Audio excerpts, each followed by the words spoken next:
50 mil is kind of like the Ryu of all lenses. I forgot about that part where people got guns and shit. Y'all trying to make money off of street photography for real? That's crazy. Like, I don't need no camera strap. What are you talking about? You gonna drop it? I'm like, no, I don't. And I throw it in the air. You usually go, oh my God. You about to get hit. Watch out.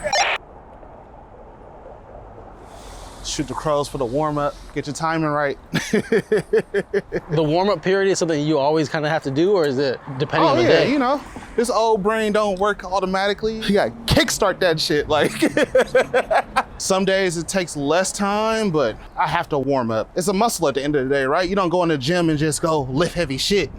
You gotta ease into it. So it's kind of the same thing. Try to make sure like your timing is dialed in, camera handling is dialed in, because all that shit plays a factor at the end of the day. Like, if you can't maneuver with the camera how you need to at times, or at its most optimal, it's a lot of shit you're gonna miss. So like using this, making sure I'm using time to warm up and then make sure that I'm checking all that stuff before I start getting into the mix for real is super important. Making me nervous with that camera with no strap. That's crazy. Hold on. Oh, that was crazy. All right, we're back with another episode of Walkie Talkie. Hey, what's up, y'all? Drake. What's up with it? What's going on, man? Shit, bro, chilling. We in Oakland, figuring it out. You know, the other side of the bay. Can you introduce yourself for the people? Yeah, I'm Demondre Ward. I am a photographer based in Oakland, California. You know, the other side of the bay. It's not the city. You know, we on the side. You from the bay? You from Oakland? Yeah, from Oakland, born and raised. 20 blocks that way for real. Been walking up and down this street since I could walk, honestly. Where we shoot today? We are in the training ground. We are in downtown Oakland. Not too many traverse here. There's a slight few of us. It's small, but it's mighty. We like it here. Cool, let's go. All right, let's do it. Let's do it. You know, it's funny, like being outside so much out here, there's a lot of people that either used to do photography or it's their hobby, and they see me on the street and I'm like, yeah, it's a nice camera, but you know, there's one thing that you're forgetting to do. I'm like, nah, what's that? Where's your camera strap, brother? Like, I don't need no camera strap. What are you talking about? Like, you gonna drop it? I'm like, no, I don't. And I throw it in the air. You usually go, oh my God. I'm like, bro, like at the end of the day, that just tells me you don't handle your camera enough. Because what Neil deGrasse Tyson say, he don't have a case on his phone because one, it takes away the beautiful design of the phone. Two, if you're just using, he's like, you have the phone in your hand all the time and you're messing around with it, playing with it, you learn how not to drop it. It's like a soldier in the field, right? A soldier never drop his gun. It's kind of the same thing. Most times when I almost dropped my camera, it's because the camera strap was in the damn way. And my camera strap can't get caught on nothing if it's not on here. So, you know. But that's kind of the first thing that happens when I get a new camera. It's like, you gotta learn how to hold it, which is crazy. We don't think about how important that is to like your experience in operating the camera, right? But if you don't know how to hold the camera, that's 90% of what you're doing.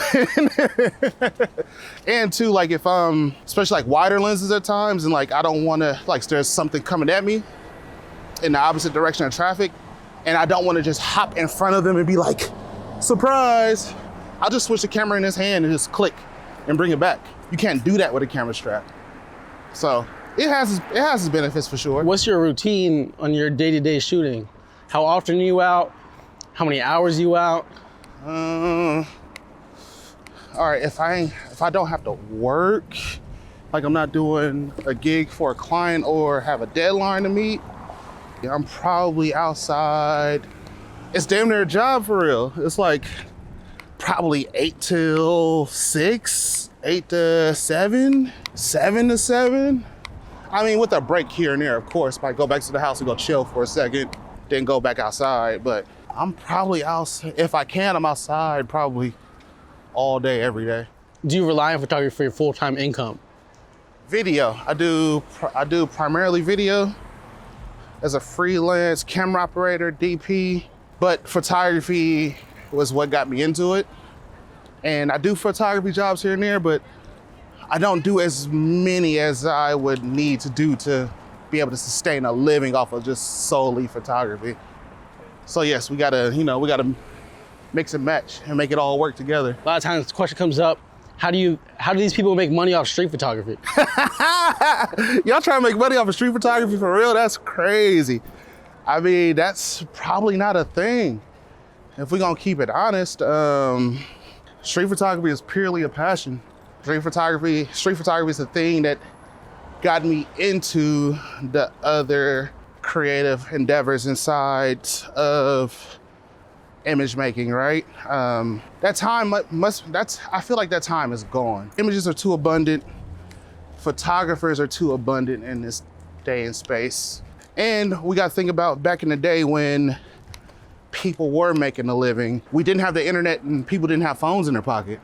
So the way we got that information about what was going on in other parts of the world and in other communities was through these photo assignments and through these bodies of work. And the only people that was able to do that was people that knew how to technically operate a camera. Now, you got Little John and them with a camera screaming world star, and you know, shit, everybody got it now. So if your dream is to make it as a street photographer and it's a viable source of income, I will humbly discourage him, like that's probably not a thing. But I will say, a lot of the skills, technically and more on the human side in street photography, I transfer those skills over to a lot of the other work that I do. If you do that and apply that to life, I think you're well on your way. But this is gonna change my life on the monetary side, good luck, buddy.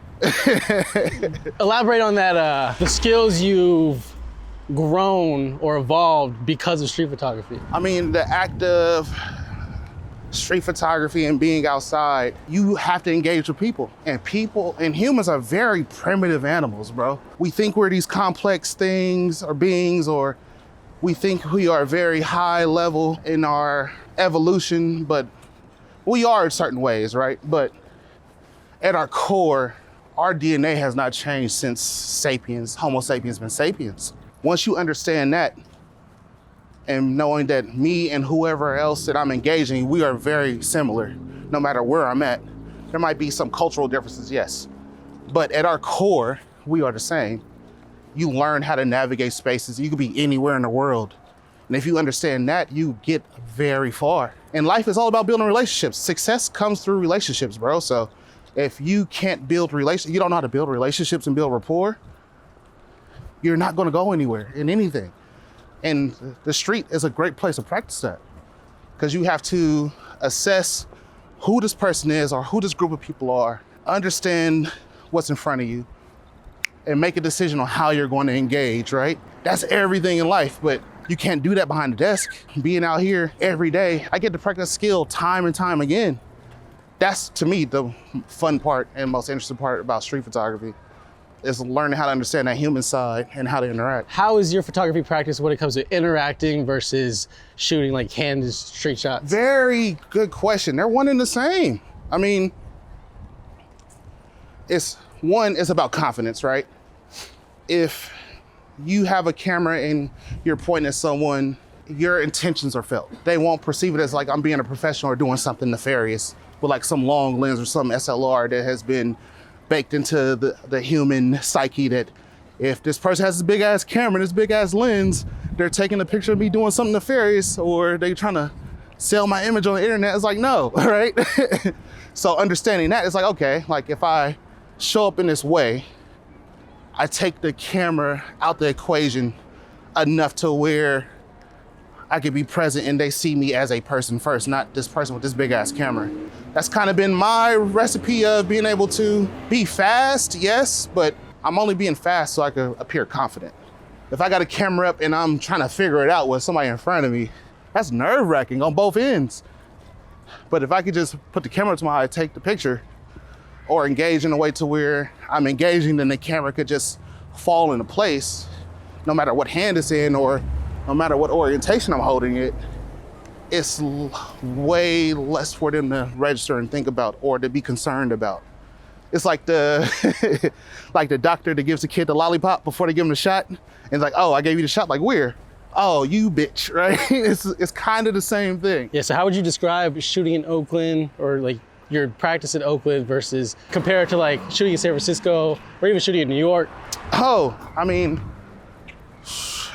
of course, it's a lot slower. And with that, people are a little more conscious of their space and like their proximity to people, right? Like being in New York, you could be right here a lot of times and nobody cares. San Francisco is probably not that, but Oakland is probably like here, you know what I'm saying? Before you cross this threshold and people are aware of what you're doing. It's a fun challenge to navigate and learn, which it always is in any city or any place you're trying to learn how to navigate, right? It's learning that proximity of where the people in the space are comfortable. There's not a lot of, but the other thing is, it's not a lot of spectacle, I would say. There's just people just doing life shit. Like people are going to work, people are going to school, people are outside because they probably don't have nowhere else to go most of the time, or they're on their way to do something.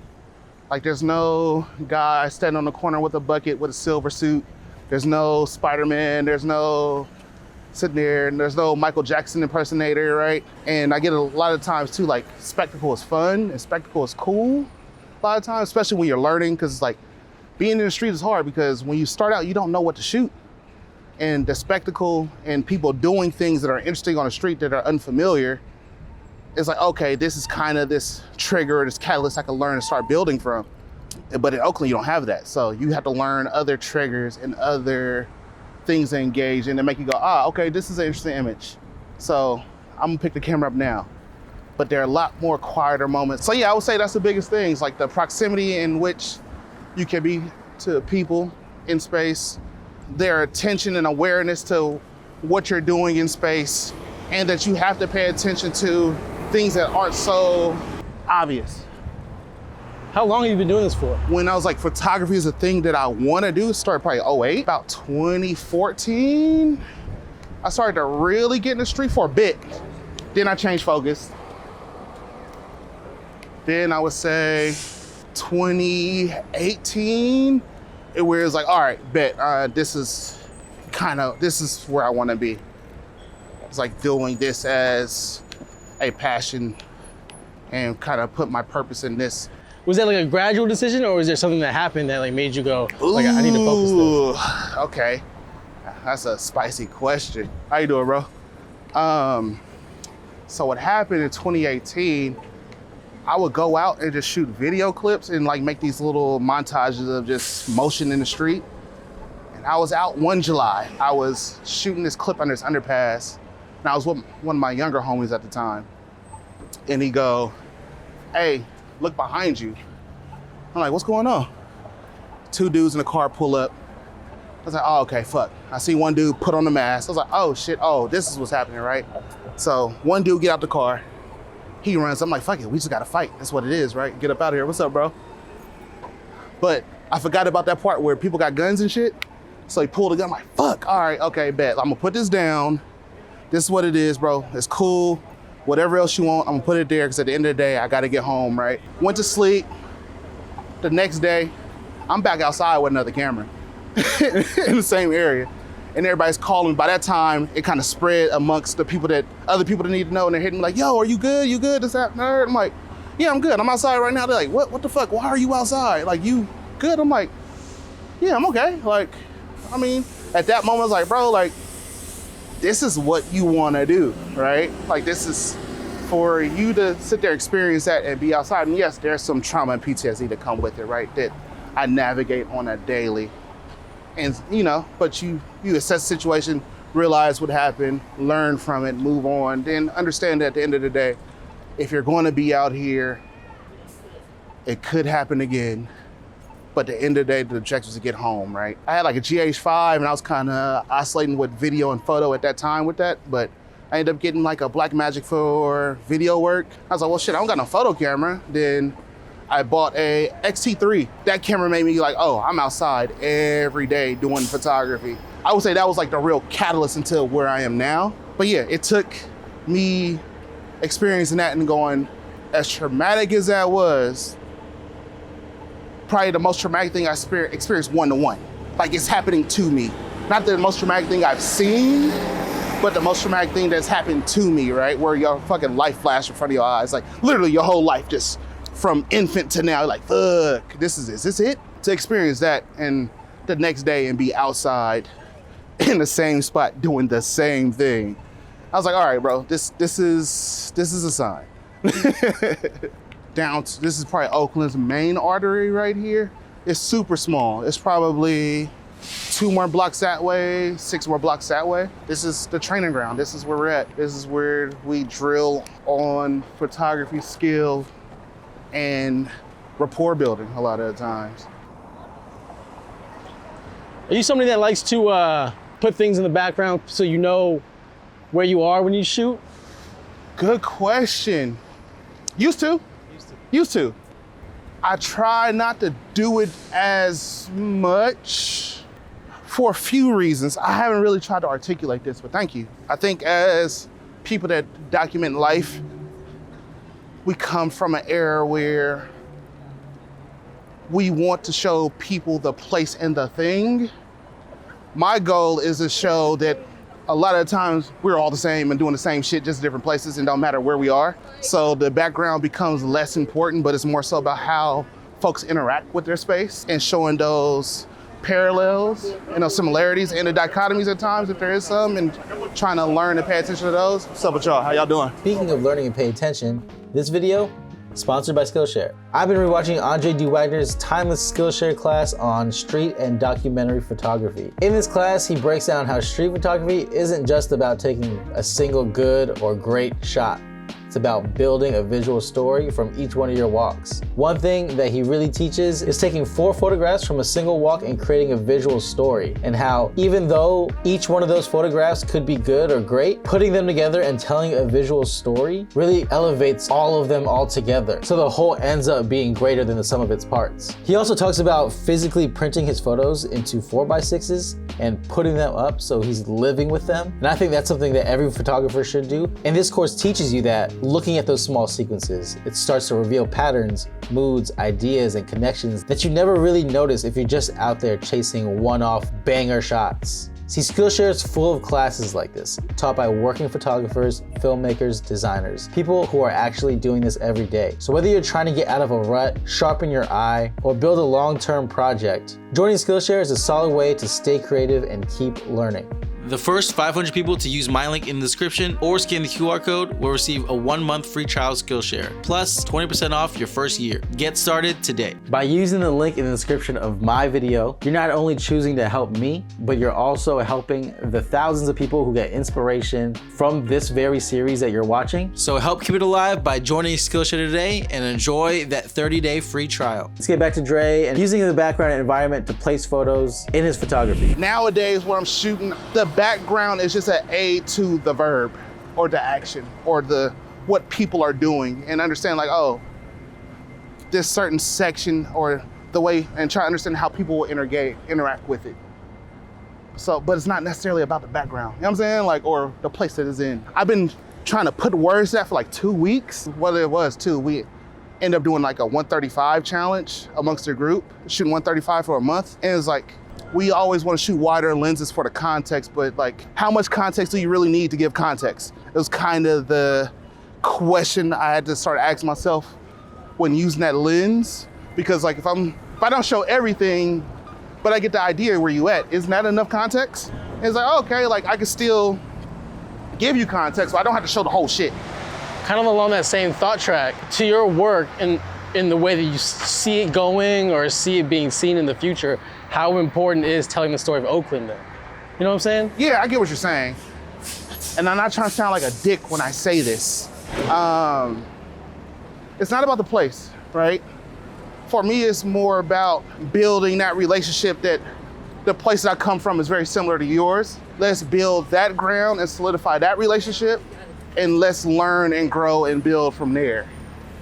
Not necessarily, this is where I'm from, because this is where I'm from. It's like, yes, I love where I'm from. It's made me who I am. And it's given me all these intangible skills in how I navigate life and the world around me. And I wear it with the most pride. Like when I go places, people ask me where I'm from. I don't say the Bay Area, I say I'm from Oakland. A lot of people that's from the Bay Area or from Oakland because Oakland gets this bad rep at times or perceived as dangerous. They don't want to perpetuate the stereotype of being from this place, so they use the Bay Area as a blanket. But no, I say I'm from Oakland every time because I'm very proud of where I'm from because of all the shit that it's taught me and all the things I've learned from being here.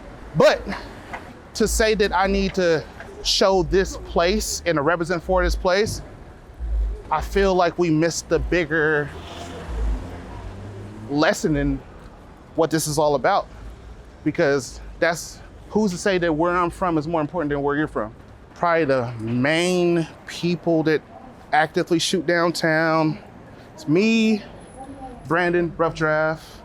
You got Goose, Demondre Forks, right? Then Zach, Pablo Circa. I do the morning and I'm up this way. He does the evening and he's more down here. It's funny, we rarely run into each other. Yeah, talk to me about the Oakland photography community. I know you just mentioned some of those names, but like, including them, who are some of the people that you feel like deserves more shine or deserves the love?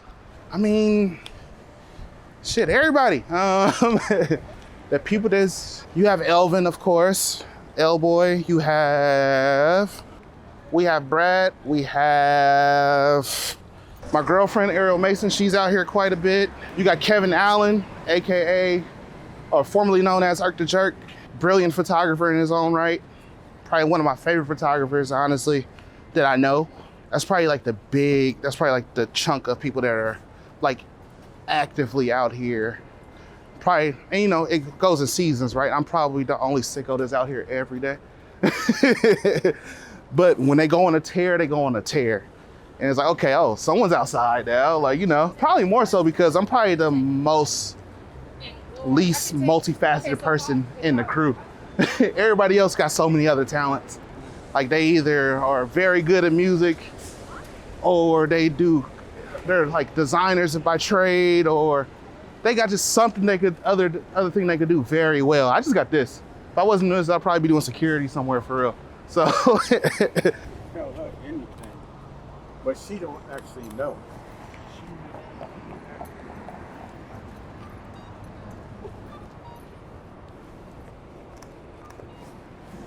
You know, you see the frame building, then you're like, okay, here it comes. Then it breaks because the thing that was sitting for so long actually gets up and moves. You're like, you're like, all right, well, guess that ain't a frame no more. How you doing? Hey. Where the speaker at? Oh, it's at the house. Oh, okay. I ain't got no buggy, so I just leave it in the house. Okay. Yeah. What y'all doing out here? Shit, just hanging out, taking photos. Oh, okay. Yeah.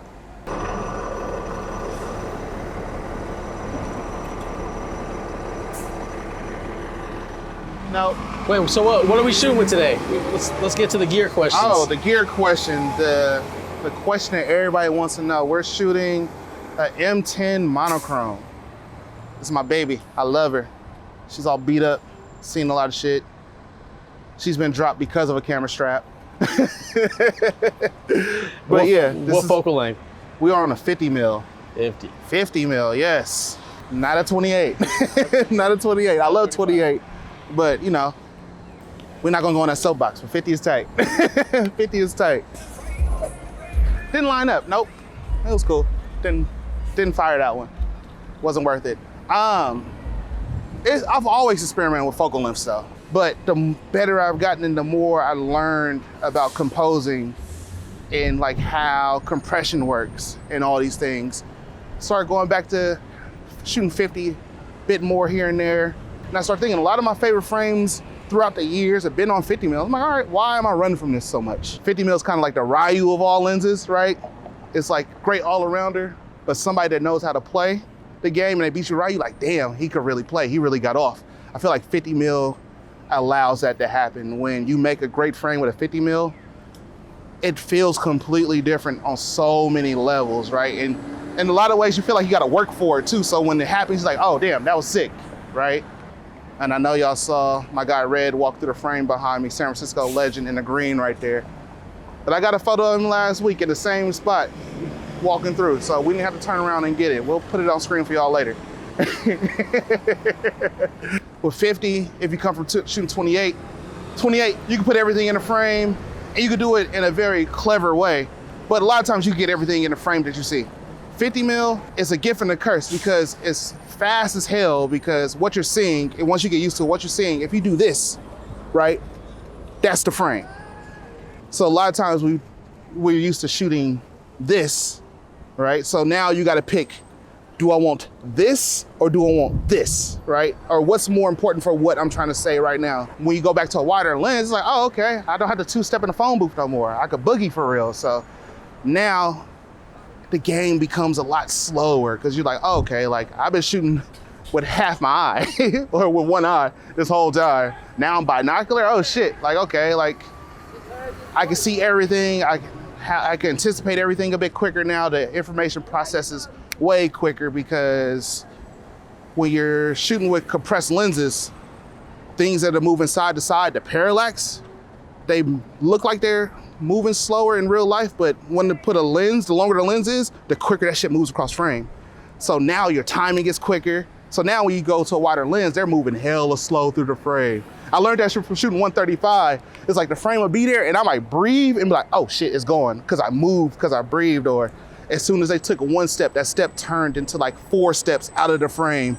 Now when I go back to the shorter lenses, it slows down. It's like, oh, I see everything going on and I can choose exactly when I want to fire the shutter. What about influence? What photographers do you feel like have made a big influence in the way that you think about and approach your photography? Oh shit, all of them. I mean, of course I have my favorites, right? And for various reasons, shit. I mean, Irving Penn's always been a big inspiration.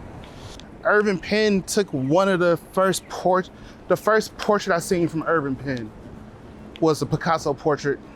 And I saw this shit and I was like, I want to take photos like this. This is hard. It's like this black and white portrait. Picasso got on like this fedora and he's like covering his face. And I saw that, I was like, this is what I want to do. The way he composed and saw geometry and how he played on contrast in so many different various ways. Like his fashion work, and it's like his style is so distinctly him. My guy shot cigarette butts and them shits was fire, right? It's like, bro, like I could shoot anything and it's gonna be ill. Like seeing somebody do that, like, oh, this is crazy. Gordon Parks in that regard, same way, right? Like he's not even on my tier list. He's just in a category by himself, just for so much, for all the shit that he's done and how vast the skill set is. Rene Burry has always been like probably one of my favorite photographers in that way. How he took a lot of is a little more liberal with how he framed and how he composed, but you can see that the foundation was very strong. I remember seeing his photos, I was like, this look like Bresson, but if he knew how to dance a little bit, this is ill.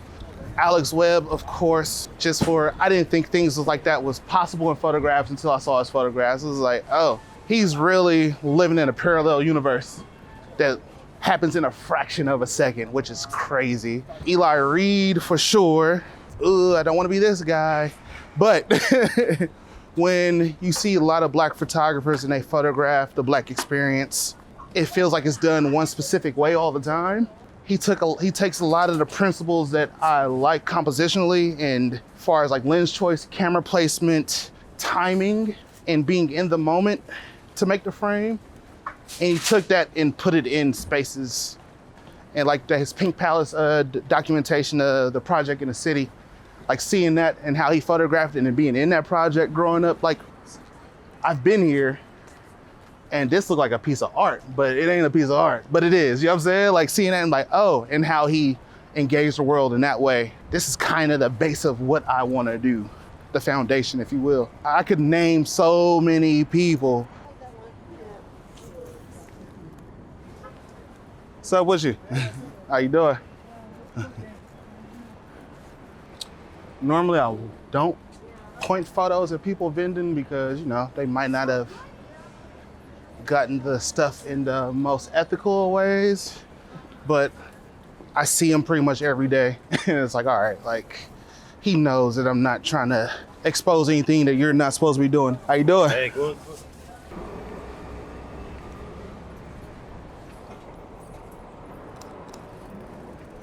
It's like one of my favorite things to do, to play those mind games on the street. It's like, oh, I'm playing 4D chess right now. Like, if I point the camera at you, you stand on this corner, I want you to go over there. And I know you probably don't want your photo taken, but the better background is on this side. I know you're gonna cross the street. If I point the camera at you, you're gonna go around and go stand on the other side. Then I'll fire the friend.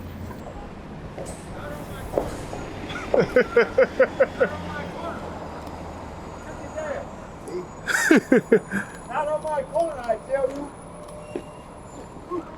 Got a whole kung fu flick going on. Not on my.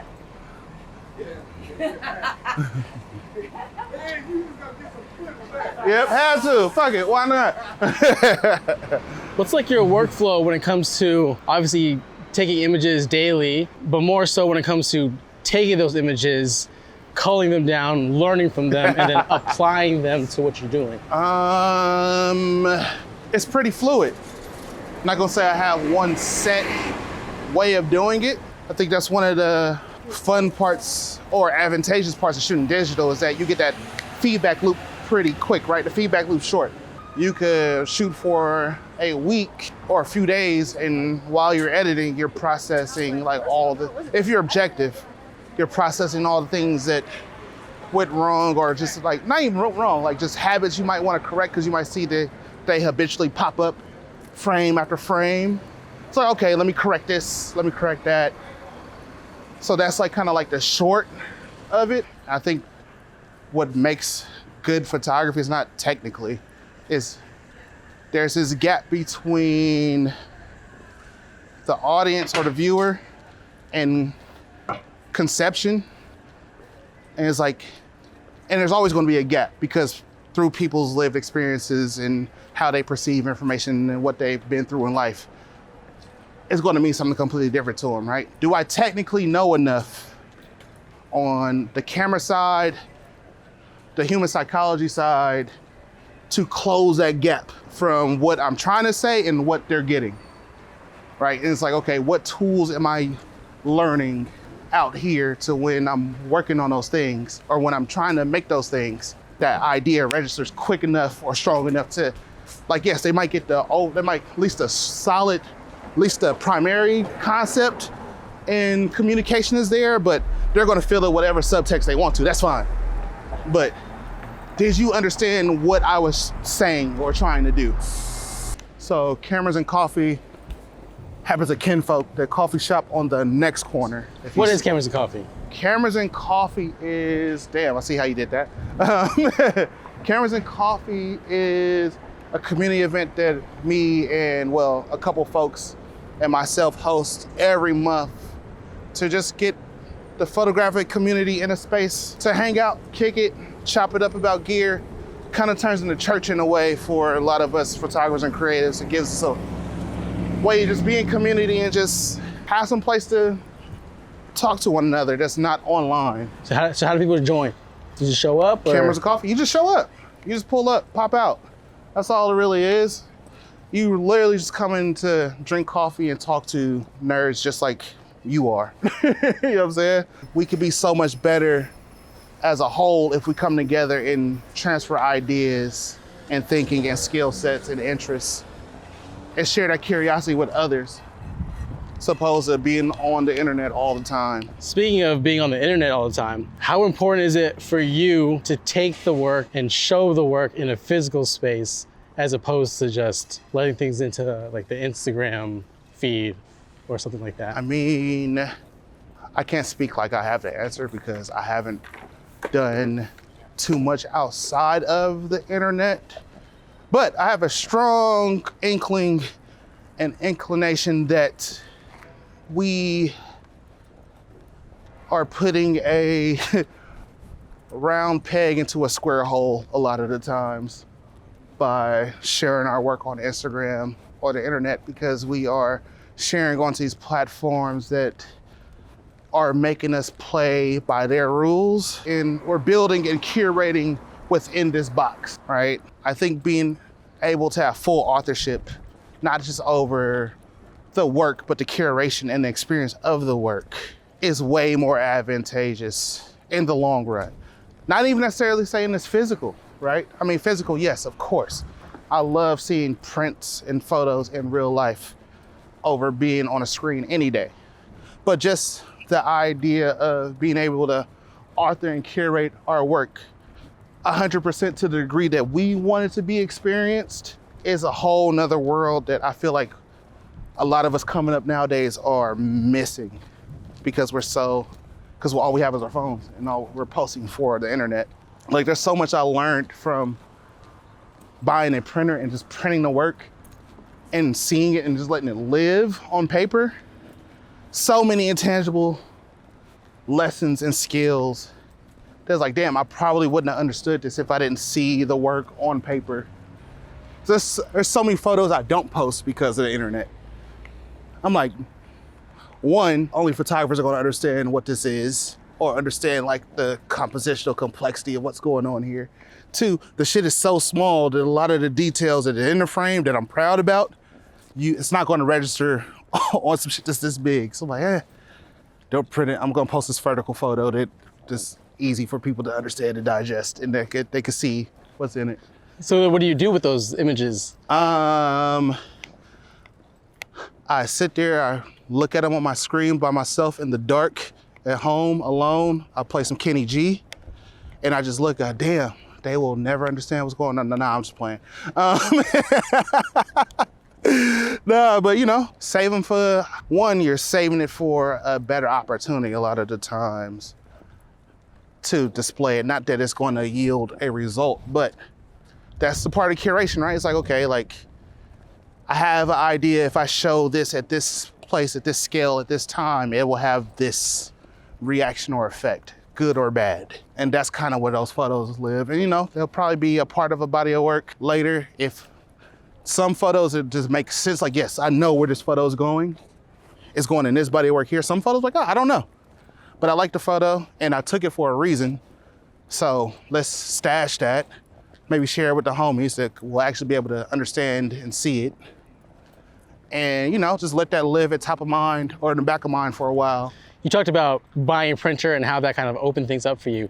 In what ways did having a printer, printing your work, affect the way you photograph? One, understanding scale, like when making the comment about Urban Pen, the cigarette butt series that you did, right? An idea that the cigarette butt is this big, but he printed them fucking 6-7 feet tall. That presentation of scale and how it kind of just flips the idea of what this thing is, right? You can't do that on the screen. Conversely, if you take an elephant and you print it this small, right? It's like, oh damn, that's an elephant, that's crazy. Or people, you present a photo, a 1-to-1 scale photo of an elephant. My model nerd coming in right now, talking about scale, right, and models. But you take a 1-to-1 scale photo of an elephant and put it in a space where people have never experienced the size of an elephant. It's like, damn, it changes their understanding and appreciation of what this animal really is, right? Being able to think about that, about your photographs as you're making them, you don't get that if you don't print often. Another thing, and with that understanding scale, you don't feel like you have to go outside and take the banger photo all the time. It's like you're just being more curious because you're thinking about what the final result will be beyond the edit and post. But damn, if I was to take this photo and print it, that's just one more step further in the conception of that. The other thing I would say, the edge of the frame. I didn't understand how important the edge of the frame was until I started printing and not printing full bleed and like seeing like, oh, how this right angle against this white background or this how this relationship builds, right? And like what's in that corner is just as important, if not more important at times than what's in the center of the frame or what's on a rule of third, right? And how that angle and that geometry plays with whatever shape that's coming out of that. And it's like, I didn't have that relationship to those things until I started printing my work as well.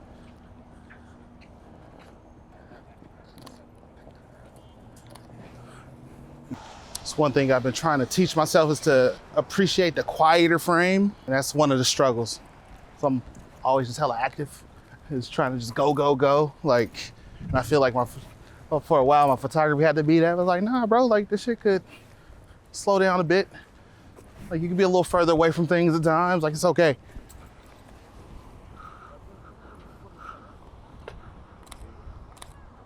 So what made you want to do that? Like what was the thought that led to, oh, I need to improve on quiet frames? I wouldn't even say improve, because I mean, at the end of the day, it's a photograph, but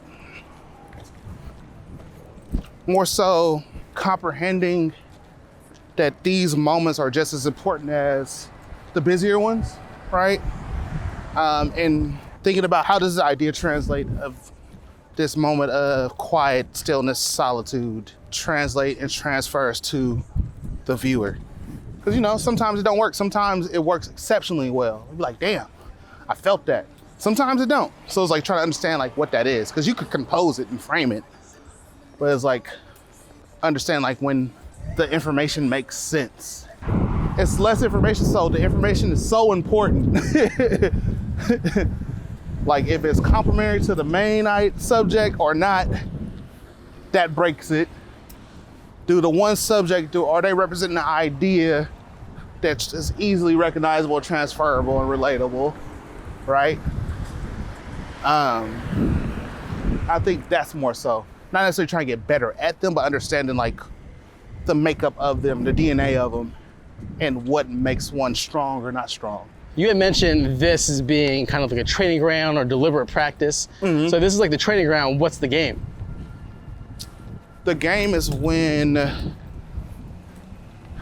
okay, think about it like Grand Theft Auto, right? We're gonna use our open world analogies, right? Because we play video games, we come from that era. It's like, yes, deliberate practice is side missions. The game is the main missions. Same map, you done probably crossed it a billion times, but in this one instant, all the things line up to make it valuable enough to advance whatever narrative or story you're trying to push or convey, right? Main game is probably whatever you're working on for yourself. But us being in the world and we're not manufacturing these ideas, right? We're waiting for the right circumstances to align to make the idea happen in front of us. It's probably only gonna, it's lightning in the bottle.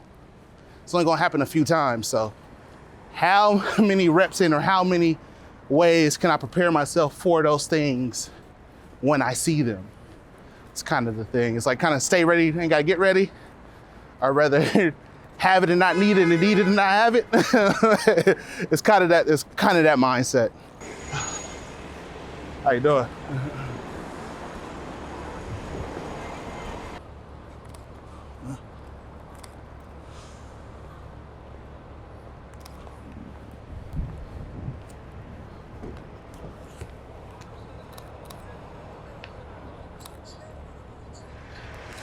Trey, talk to me about photo projects. Yeah. How do you approach them? Do you have any going on? Like, what's your process for thinking about projects?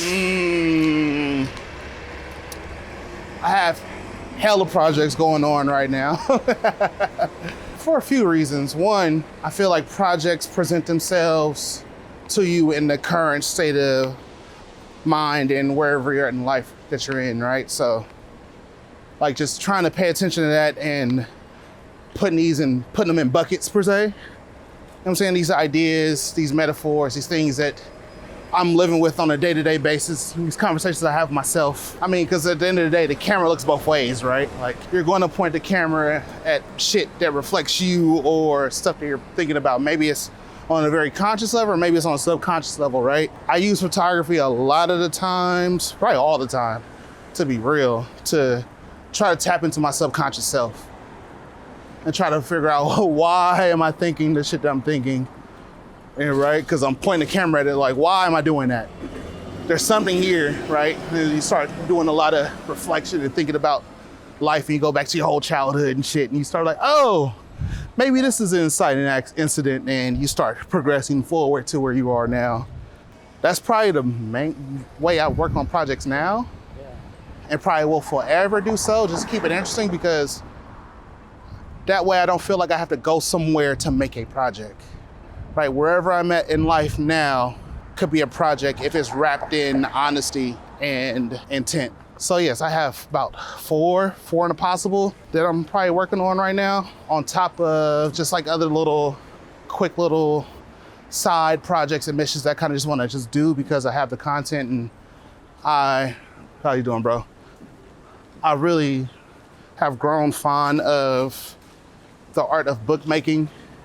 So it's like just try to get as many reps in that as I can, even if it's a short one-off project I could do and just keep it to house, or maybe it's a zine, right, that I'm putting out and it's like not the main project, but it's this idea and collection of images that kind of coincide with each other that I could use to get that rep in, opposed to waiting on the magnum opus, whatever that may be, to feel like I have to get it all in there, right? It's like preparing for those moments if they ever come. What's up with you? Yeah. How much? Shit, I ain't charging nobody right now. I'm just hanging out for real. Hey, picture me. Yep, you wanna do it? Turn this way with the sun right here. What's that? You gonna leave your stuff right there? Stay right here, come here.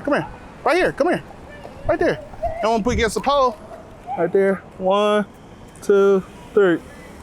Got you, yep. What's your name, bro? Sometimes people just wanna be seen, even though we ain't gonna use that photo for anything, but you know. I stopped shooting portraits for a long time in the street. I felt like it was low-hanging fruit. It's like you could just walk up and just get a portrait, but I think as of late, I learned to use it as a rapport building tool, right? Like being in space and people seeing you taking photos of people and sitting in space, they're like, oh, he's cool, right?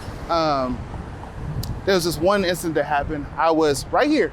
I saw this, she had to be like Filipino or something. Older Filipino lady came down the street. She saw me. She's like, oh shit. Like, oh, big black guy, right? You could just see it on her face. Looked kind of shook. I mean, it was cold. I had a hood on. Hair was down in the hood. So I get it, right? But later on that day, she saw me take a photo of somebody and traveled up on the street. Next day, she was lost and came up to me like, can you help me find my directions to this place? I was like, you just saw me a day ago and ran from me.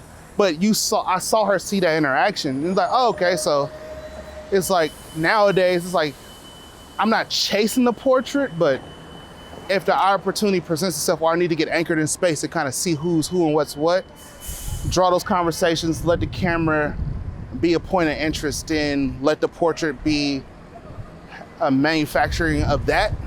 Suppose like, oh, let me get your portrait, right? It's like, it's different.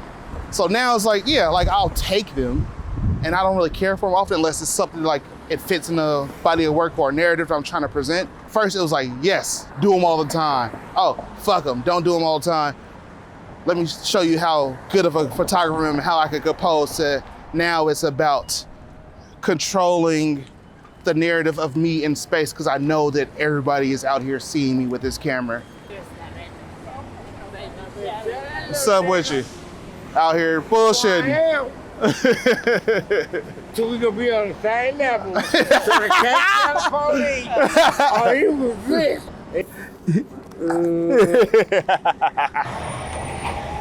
Day in the life. Day in the life. I was like 13-1. You about to get hit. Watch out. Fuck that bus. Oh, shit. What's up with it? Dre, does Oakland have better tacos than San Francisco? Absolutely. Bro, absolutely. Absolutely. Y'all might have better pupusas than us, but y'all don't got better tacos than us. Better tacos than us is crazy. What about LA? LA, that's a toss-up. Like if you got a preference, I can't even be mad. Dre, finish your sentence. I take photos because. The infamous I take photos because question. Ooh. I take photos because, I don't know. It's fun. I like doing it. I'm compulsive and I feel like I'm going to miss out on something if I don't. A lot of self-reflections happen. That's why I take photos. Hey, bro. I mean, mainly because it's fun. Mainly because it's fun.